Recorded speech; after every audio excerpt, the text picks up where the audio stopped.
हजरत इमाम शाफी रहमतुल्लाह अलैह पढ़ने के लिए मक्का से मदीना आए। उस वक्त मस्जिद नबवी शरीफ के जो शेखुल हदीस थे वो हजरत इमाम मालिक रहमतुल्लाह अलैह थे, जो फिके मालिकी के इमाम है। तो इनको इल्म दीन हासिल करने का बड़ा शौक था। बचपन ही में ये यतीम हो गए थे, इनके वालिद का इंतकाल हो गया था। यानी इल्म हासिल करने के लिए जो कुतब होती हैं, लिखने के लिए नोट्स वगैरह के लिए कागज पेपर या जो कुछ भी उस वक्त था वो इनके पास नहीं था।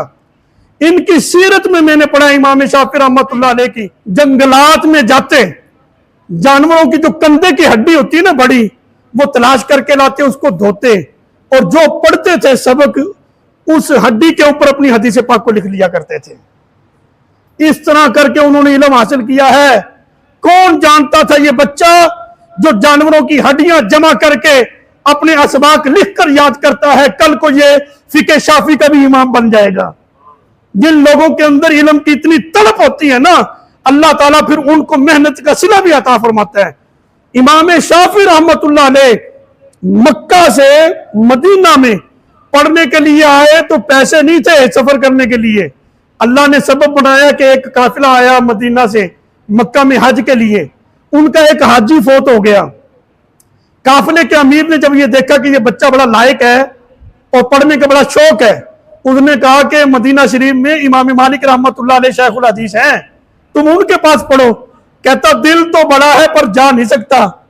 वो काफिले के अमीर कहने लगे हमारा एक हाजी फौत हो गया है, हमारा एक हाजी फौत हो गया है, मैं उनके वोरासा से पूछ लूं, अगर वो इजाजत देते हैं उसका ऊंट खाली जाना है तो उस पर बैठ कर मदीना पहुंच, वापसी कभी सबब अल्लाह बना देगा जब तू आलिम बन जाएगा। पहले तो लोग इस तरह इल्म दीन हासिल करने के लिए जाते थे।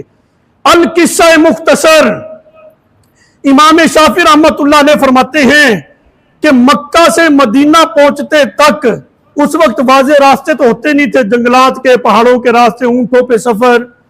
कहते 16 दिन लगे हमें मक्का से मदीना जाने के लिए, 16 दिन। इमाम शाफी रहमतुल्लाह अलैह फरमाते हैं उन 16 दिनों के अंदर मैंने 16 मर्तबा खत्म कुरान कर लिया था। कितना मुबारक उनका सफर था। तो हम भी ऐसे किया करें ना, हम जा रहे हैं, आखिर टाइम तो लगता है ना, बेशक हवाई जहाज फिर भी टाइम लगेगा, कम अज कम हम पारा 1.5 पारा ही पढ़ लें। जिनके पढ़ने की रूटीन होती है वो बड़ी जल्दी पढ़ लेते हैं। तो ये एक जहन बना लिया जाए। इमाम शाफी रहमतुल्लाह अलैह फरमाते हैं जब हमारा काफिला मदीना शरीफ पहुंचा तो पहले हम मस्जिद नबवी शरीफ गए, और मस्जिद नबवी शरीफ में जब हम पहुंचे उस वक्त इमाम मालिक रहमतुल्लाह अलैह अपने शागिर्दों को हदीस की इमला करवा रहे थे। इमला का मतलब यह है कि आप हदीस की तिलावत करते, तालिब इल्म जो है उस हदीस को अपने अपने नोट्स के ऊपर लिख रहे थे। इमाम शाफी फरमाते मैं भी वहां पर जाकर बैठ गया, बच्चों के पास तो कलम दवात और कागज से वो लिख रहे थे। कहते मैंने उनकी नकल की, मैंने सफ में से तिनका खींचा, उसको कलम बना लिया, अपने हाथ को अपनी बुक बनाई, रजिस्टर बनाया और उसके ऊपर लिखना शुरू कर दिया। कहते हैं कि उस वक्त उस दर्स के अंदर इमाम शाफी रहमतुल्लाह अलैह ने तकरीबन जो है 50 हदीस की इमला करवाई और तालिब इल्मों ने लिखी। नमाज का वक्त हो गया, तालिब इल्म वजू बनाने के लिए, ताज़ा वजू बनाने के लिए गए। इमाम शाफी फरमाते मेरा वजू था, मैं बैठा रहा। इमाम मालिक रहमतुल्लाह अलैह फरमाने लगा इधर आ, तुम बैठे यहाँ पर क्या कर रहे थे? अर्ज की हुजूर आप पढ़ा रहे थे ना, इमला करवा रहे थे, मैं भी लिख रहा था। फरमाया अच्छा लिख रहे थे, दिखाओ कहाँ है। इमाम शाफी रहमतुल्लाह अलैह बच्चे थे, मुसाफिर थे, कुछ भी नहीं था, तालिब इल्म थे ना। तालिब इल्मों की अक्सर ऐसी ही हालत होती है, उनके पास कुछ होता नहीं। उन्होंने अपना हाथ ही आगे कर दिया तो उस पर तो कुछ भी नहीं था। हजरत इमाम मालिक रहमतुल्लाह अलैह जलाल में आए, तुम झूठ बोलते हो मस्जिद में बैठकर, कहते हो कि मैंने हदीसें लिखी हैं, लिखी तूने एक भी नहीं।